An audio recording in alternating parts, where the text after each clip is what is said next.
yang mana saya kira Datuk Seri Panglima Shafie Apdal adalah punca utama.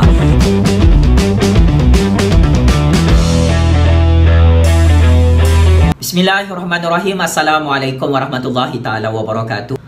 Kepada Datuk Seri Panglima Shafie Apdal, saya Jufazli Syekh Ahmad sebagai penganalisis politik bebas telah membaca kenyataan rasmi Datuk Seri Panglima Shafie Apdal berkenaan dengan tuntutan Filipina ke atas Sabah.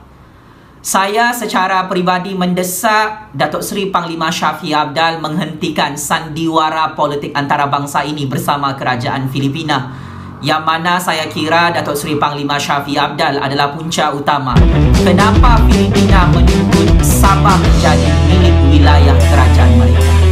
Perkara pertama yang saya suka untuk kritik Datuk Seri Panglima Shafie Apdal, teguran Datuk Seri Panglima Shafie Apdal kepada Wisma Putra dan Kementerian Luar Negeri itu adalah tidak valid. Kerana apa yang dinasihatkan oleh Datuk Seri Panglima Shafie Apdal, Kementerian Luar Negeri dan Wisma Putra tidak perlu berlembut dan perlu bertegas dengan kerajaan Filipina tentang isu tuntutan Filipina ke atas Sabah.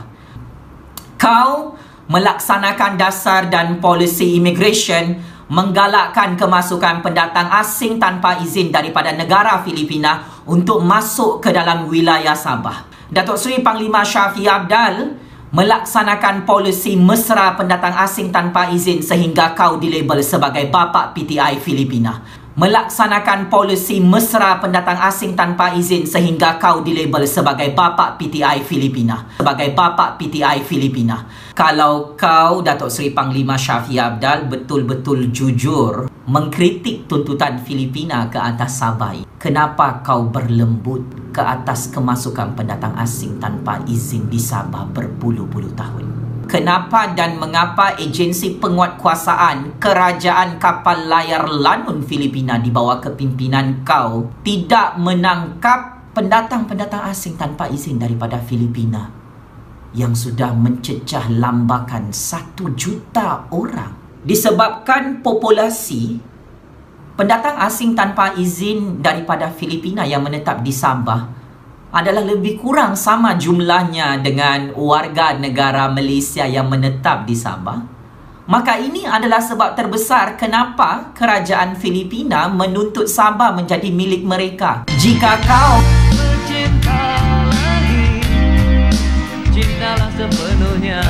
tidak menggalakkan kemasukan pendatang asing tanpa izin daripada Filipina, masalah besar ini tidak akan wujud. Ini akan menjadi punca utama kau tumbang dalam pilihan raya negeri Sabah pada bulan hadapan. Kau tidak boleh kawal immigration Sabah dengan begitu baik. Kau berjanji kepada rakyat Sabah, jika kau menang PRU14 bersama-sama dengan Tun Dr. Mahathir, bersama-sama dengan Pakatan Harapan, bersama-sama dengan Parti Kapal Layar Lanun Filipina dan APCO di Putrajaya, kau akan berikan hak rakyat Sabah dalam Perjanjian Malaysia 1963 untuk 100 hari pentadbiran kerajaan Pakatan Harapan, Kapal Layar Lanun dan Parti APCO di Putrajaya. Disebabkan kau menipu dengan kerajaan Pakatan Harapan dan kerajaan Kapal Layar Lanun Filipina di Kota Kinabalu, Sabah, selama kau menjadi Ketua Menteri Sabah, kau tidak pernah mengkritik Presiden Duterte.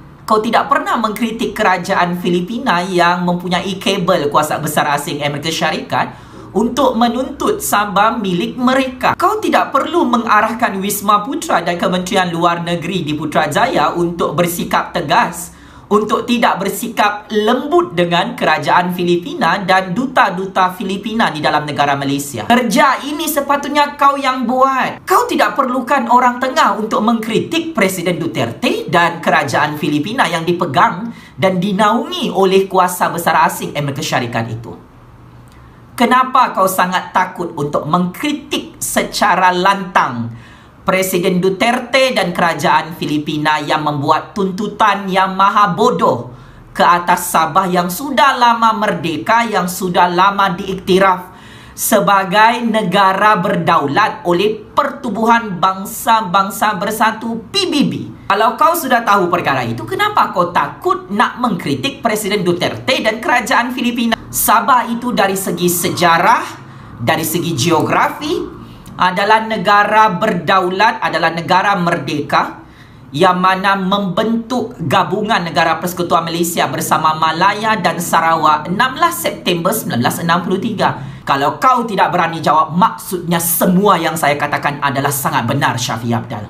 Jika anda semua tidak mahu dijajah oleh kerajaan Filipina dan kuasa besar asing Amerika Syarikat, jangan undi Ketua Lanun Filipina itu dan Parti Lanun Filipina itu. Jangan undi Shafie Apdal, jangan undi Parti Warisan Sabah. Asalkan bukan Shafie Apdal, asalkan bukan Parti Kapal Layar Lanun Filipina itu. Jangan undi Shafie Apdal, jangan undi Parti Warisan Sabah. Asalkan bukan Shafie Apdal, asalkan bukan Parti Kapal Layar Lanun Filipina itu. Jangan undi Shafie Apdal, jangan undi Parti Warisan Sabah. Asalkan bukan Shafie Apdal, asalkan bukan Parti Kapal Layar Lanun Filipina itu.